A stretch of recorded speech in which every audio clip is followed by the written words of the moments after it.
Bismillahirrahmanirrahim. Assalamualaikum warahmatullahi wabarakatuh. Waalaikumsalam warahmatullahi wabarakatuh.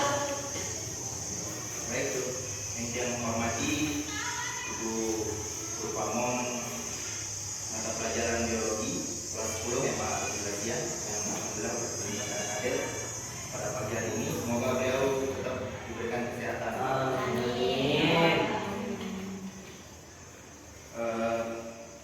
Sebelum kita mulai pelajaran, saya minta ketua kelas untuk berdoa ya, pimpin doa. Sebelum memulai pelajaran pada pagi ini, mari kita berdoa mulai.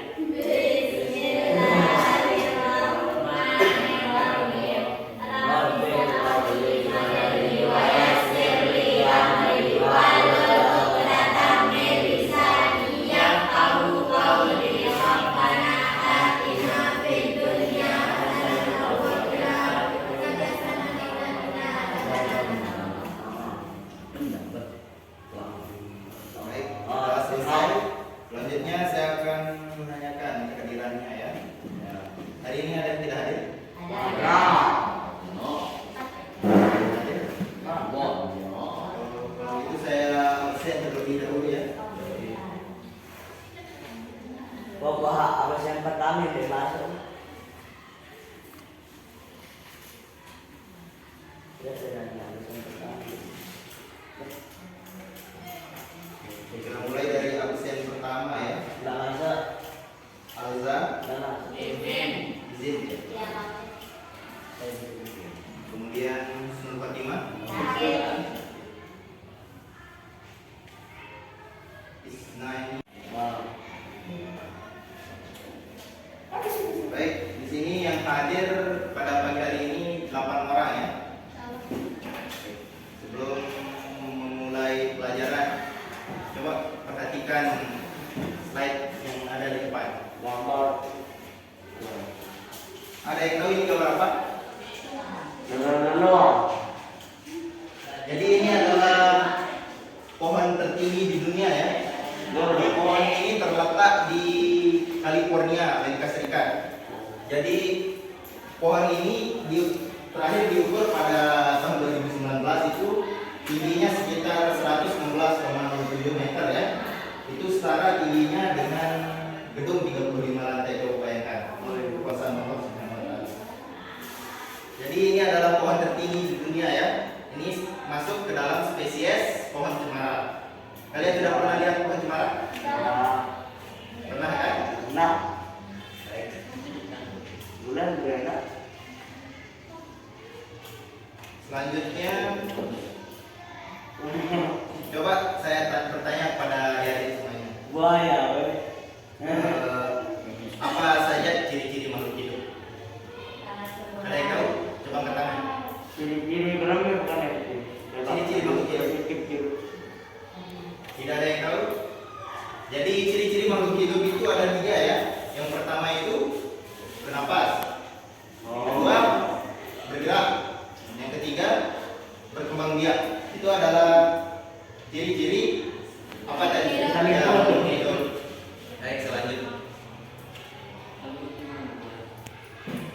Jadi tokoh yang mencetuskan tentang ilmu klasifikasi itu adalah Carolus Linnaeus, dan ilmu yang mempelajari tentang klasifikasi disebut dengan taksonomi. Sedangkan ilmu yang mempelajari tentang tingkatan dari masing-masing takson itu disebut dengan takson.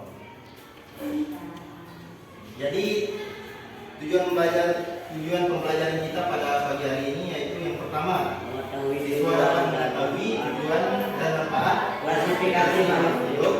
Yang kedua, siswa dapat mengetahui cara penulisan bahasa ilmiah, ucapan kata, nama, nominal, Yang ketiga, siswa dapat menjelaskan urutan takson. dan dapat klasifikasi makhluk hidup. Siswa dapat mengetahui Dan cara yang terakhir itu adalah siswa dapat mengetahui cara pemeriksaan fungsi determinasi berdasarkan ciri. makhluk. Ini adalah 4 tujuan pelajaran kita pada pertemuan kali ini. Jadi mohon diperhatikan ya. Baik, saya masuk ke materi pertama. Yang pertama itu tujuan dan manfaat klasifikasi. Ada yang tahu apa itu klasifikasi? Angkat tangan kalau bisa jawab.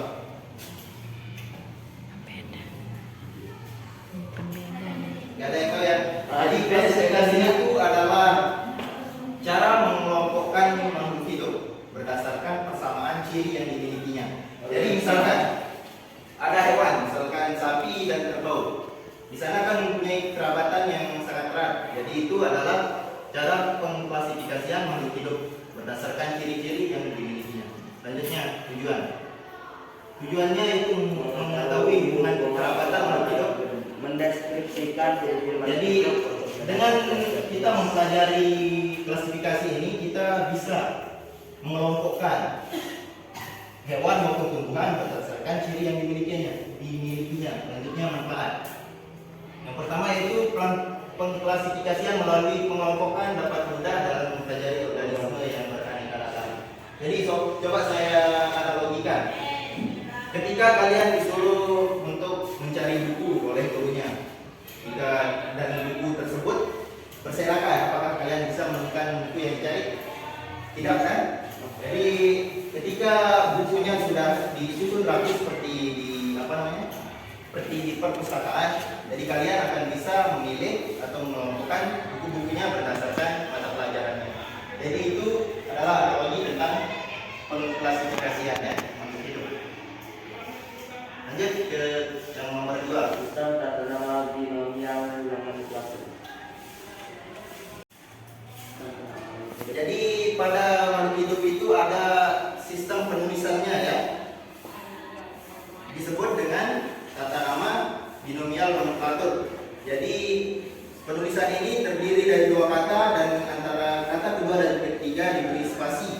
Jika ada 3 kata, di antara kata kedua dan ketiga itu diberi tanda strip ya. Kemudian hanya huruf pertama yang kapital dan cetak miring atau diberi garis bawah.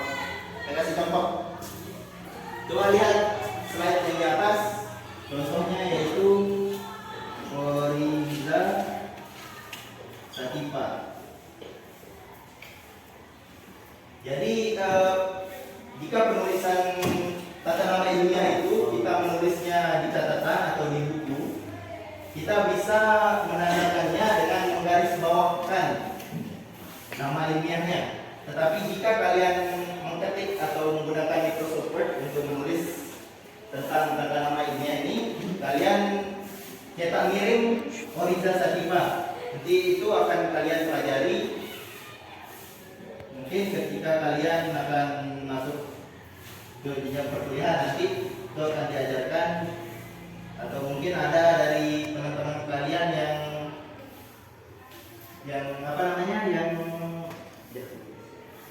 punya laptop pernah belajar tentang cetak miring di laptop. Jadi itu adalah cara penulisan tata nama ilmiah binomial nomenklatur. Jadi ketika menulisnya di buku, kita harus menggarisbawahkannya. Tetapi jika mengetik menggunakan Microsoft Word, kalian harus menggunakan cetak miring atau dimiringkan tulisannya. Paham? Ya. Tidak memiliki. Yang ini memiliki berarti eukariotik itu memiliki membran inti sel. Dan sifat dari protista ini ada 2 ya. Ada yang bersifat uniseluler artinya bersel tunggal, ada yang bersifat multiseluler artinya bersel banyak. Itu artinya multiseluler ya. Dan contoh dari protista ini ada 2 ya. Ada protista yang mirip hewan, ini contohnya protozoa. Kalian lihat, pernah lihat gambar ini? Ini contoh protista mirip hewan ya. Sedangkan ini adalah contoh-contoh protista mirip tumbuhan. Ya, ini biasa kita temukan di apa? Laut. Nah. Lanjutnya Apa? bungi. Jamur. Apa itu? Jamur. Bungi itu apa? Jamur. Ya, bungi itu adalah spesies jamur ya. Jadi jamur ini bersifat apa? Anu tadi eukariotik? Memiliki apa? Membran Isi sel ya. Jadi fungi bersifat mempunyai eukariotik atau memiliki membran isi sel. Dan fungi juga bersifat ada yang uniseluler, ada yang multiseluler. Coba ada yang bisa jelaskan saya apa itu uniseluler, apa yang multiseluler?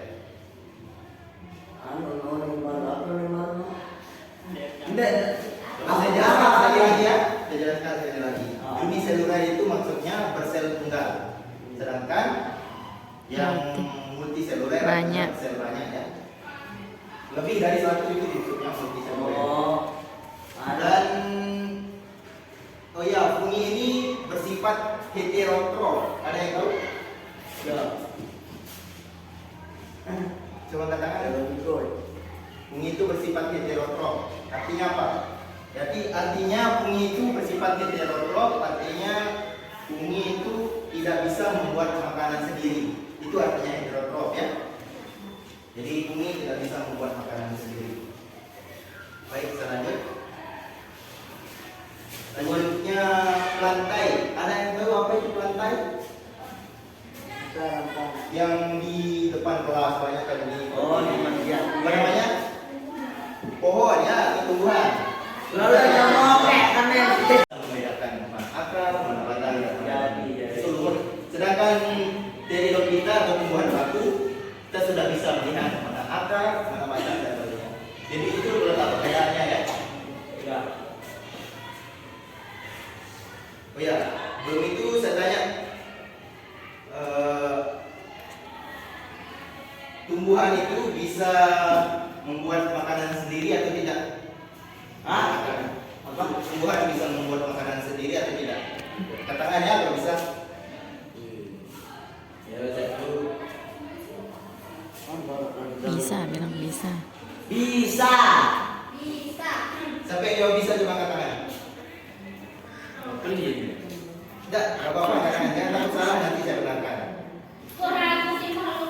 Lah udah tahu apa nih? Bisa. Bisa? Ah. Ya, benar jawabannya bisa, tetapi melalui proses apa? Jangan bersalah.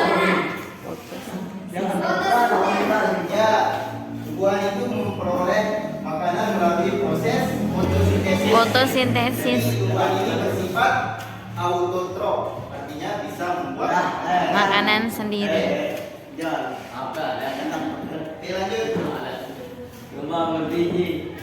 Nah, dari jenis plantae ini ada Gymnospermae. disebut dengan spermatophyta ya, tumbuhan berbiji. Ada yang Gymnospermae dan Angiospermae. Ini adalah salah satu perbedaan dari Gymnospermae dan Angiospermae. Tapi saya lebih simpulkan ya bagaimana cara membedakannya. Coba lihat, Gymnospermae itu maksudnya tumbuhan berbiji terbuka. Sedangkan Angiospermae adalah tumbuhan berbiji tertutup. Itu secara simpelnya ya kita bedakan. Coba Gymnospermae tumbuhan berbiji terbuka. ya, sedang kita bagi kelompoknya menjadi dua kelompok ya. Coba masuk Kayla sama siapa namanya tadi? Ya, jadi satu kelompok. Mahudin dengan Izak itu jadi satu kelompok. Di sini juga ya, namanya ini kelompok satu. Nanti kalau ada yang mau ditanyakan silakan ya. Ya kamu. Ada yang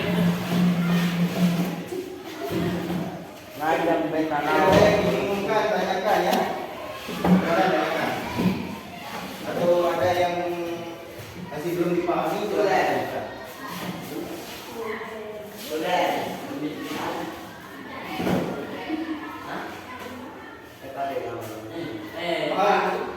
Waktunya 20 menit ya.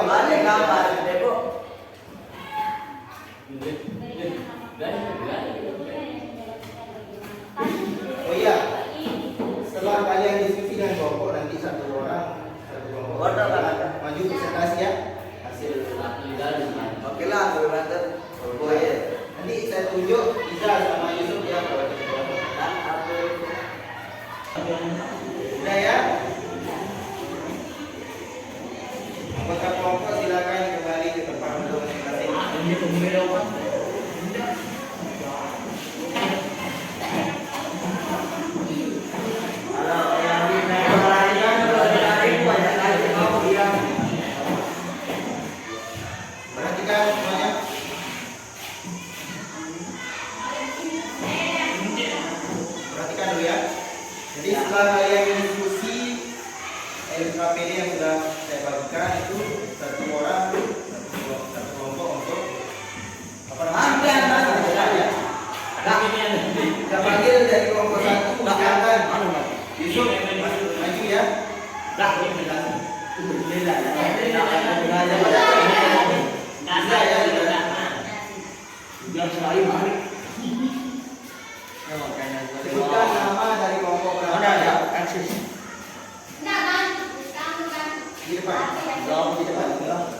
burung, bebek, dan itu termasuk kelas Apes. Ya. Terus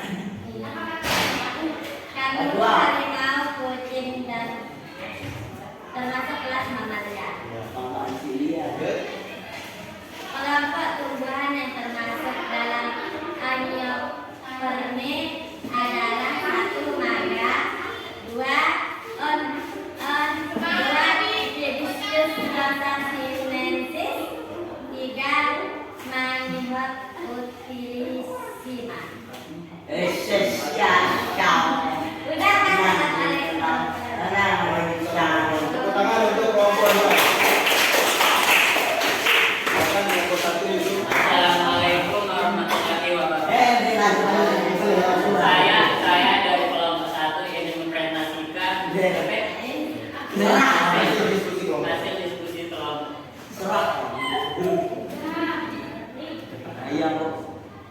Berikan nama kelas dari hewan vertebrata berikut ini: 1. Amfibi, 2. reptil, 3. apes, 4. mamalia.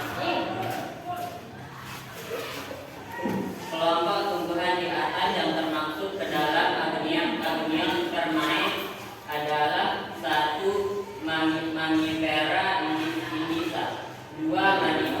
Manihot utilissima, 3. Hibiscus rosa sinensis. Sekian presentasi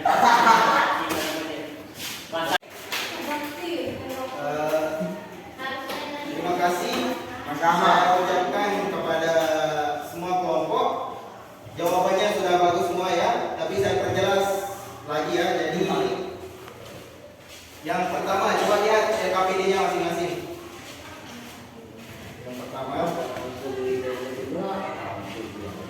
Yang pertama ini termasuk dalam apa tadi? Yang kedua, reptil. Ketiga, apes. Selanjutnya yang terakhir, mamalia. Baik, LKPD yang nomor kedua coba perhatikan. Di sini tumbuhan yang masuk ke dalam Angiospermae. Angiospermae itu artinya apa? Ya, berbiji tertutup. Jadi yang termasuk ke dalam tumbuhan Angiospermae di sini yaitu Mangga. nomor yang 1, yang pertama Manihot indica, itu nama mangga ya, nama ilmiah dari mangga. Singka. Yang kedua Manihot Manihot utilissima atau utilissima. tumbuhan singkong ya. Selanjutnya Ada lanjut dia. Hibiscus rosa sinensis atau bunga sepatu ya. Itu adalah jawaban yang benar dari Iya. tumbuhan Angiospermae. Tepuk tangan untuk kita semua. Jadi itu adalah LKPD yang sudah saya bagikan.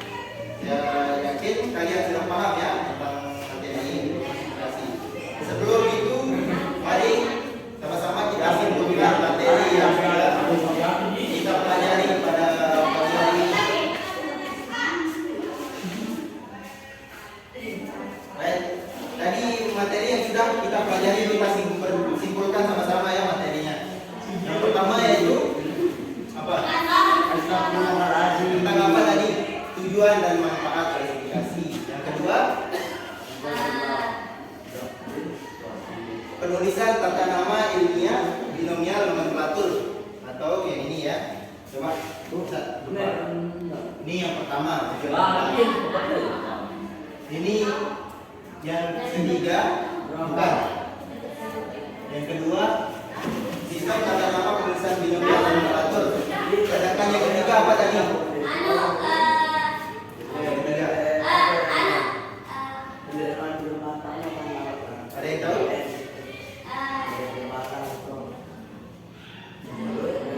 Yang ketiga yaitu urutan takson dan sistem klasifikasi 5 kingdom ya. Itu materi yang ketiga. Selanjutnya yang terakhir, itu adalah tentang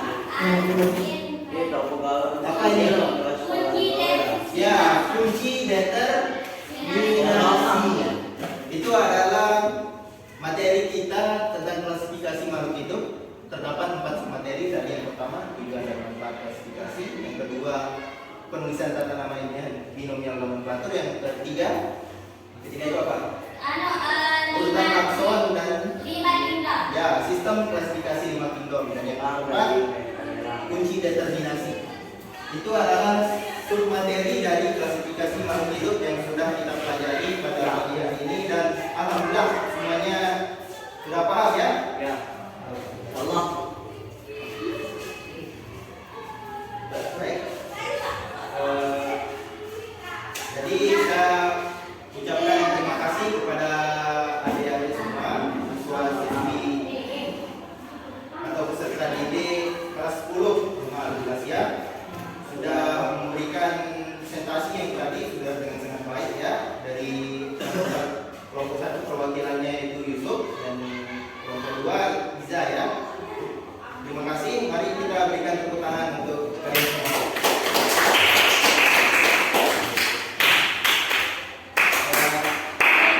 Materi selanjutnya nanti akan dijelaskan oleh Kakak Weni-nya ya, tentang virus. Dipelajari ya? Ya. Sudah nanti tentang virus. Kemudian Opini itu saja mungkin dari saya. Ya. Semoga kita bertemu selanjutnya. Terima kasih atas waktunya dan terima kasih atas kesempatan adik-adik menyempatkan diri untuk melaksanakan kegiatan pembelajaran kita pada pagi hari ini. Baik, sebelum saya tutup kegiatan pembelajaran kita pada pagi hari ini, mari sama